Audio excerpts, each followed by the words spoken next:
St. Anne's Mercy. In Minneapolis, Minnesota, a long-abandoned hospital was under construction.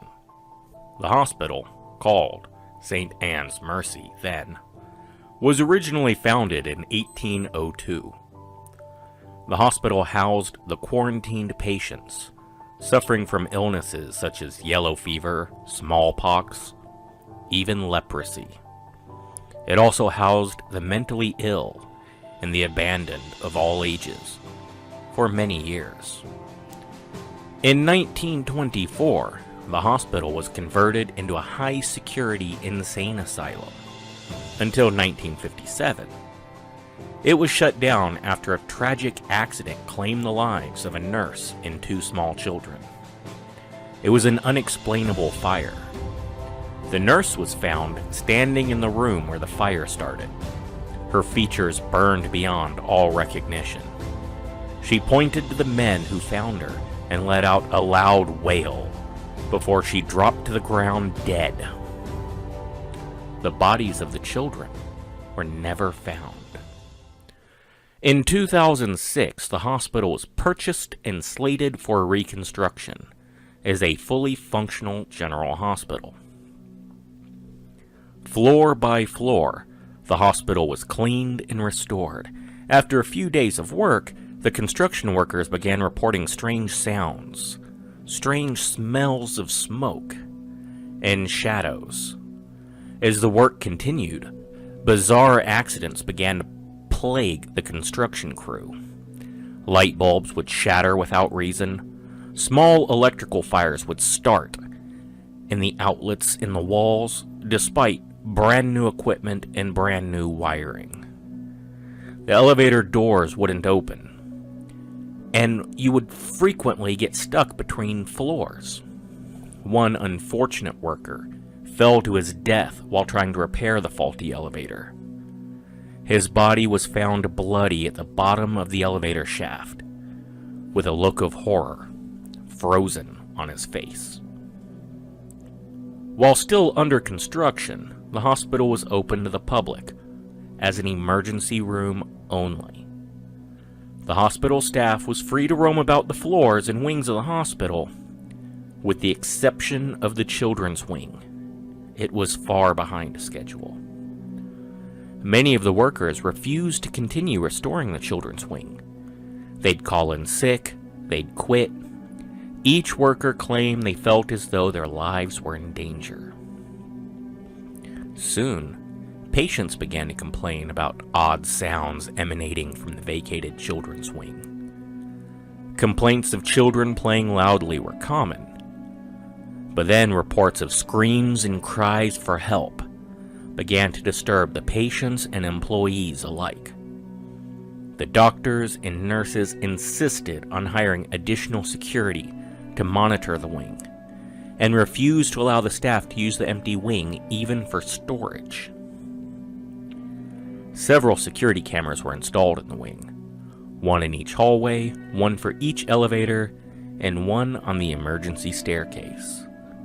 The security guard hired to watch the monitors began complaining: headaches, nausea, paranoia, and nightmares. After 6 days, the security guard was found hanging in his office after he had scratched out his own eyes. The screens on the monitors had been broken, and the recorded videotapes had the film pulled free of the casing and wadded up all over the office. There was a single piece of paper found in the security guard's hands.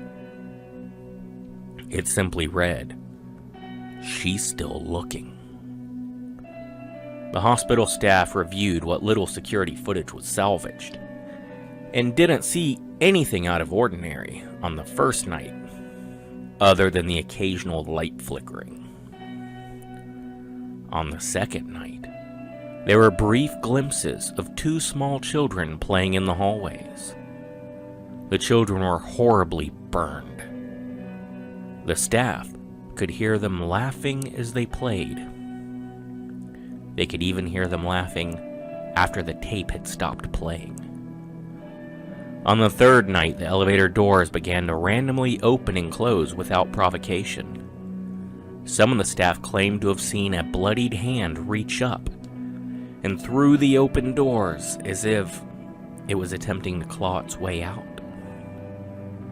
During the fourth night, a weeping, shadowy figure began roaming the halls. It was dressed in scorched rags and had black tears running down her face.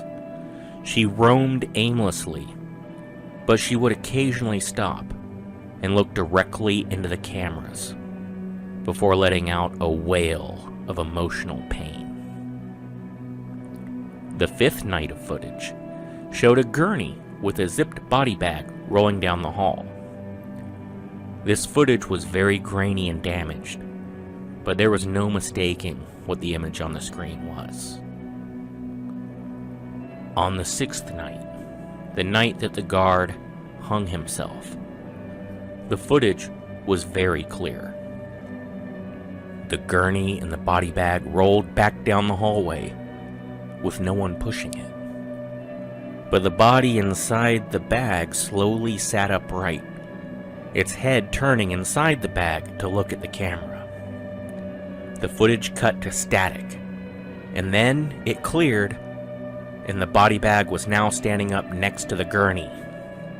Static again hit the screen, and when it became clear, the body was now closer to the camera. From inside the bag, the body let out a horrible wail of pain, and it grew louder and louder as the bag was twitching, and the video stops playing. There is no additional footage. The hospital staff who witnessed the footage began complaining of symptoms: headaches, nausea, paranoia, and nightmares. One by one, each witness began suicide attempts. Several of them were successful. As a precaution, the remaining witnesses to the footage were committed to mental institutes for their own protection, and the children's wing of the hospital was walled off. The staff still claimed to hear laughter and screams coming from behind the walls.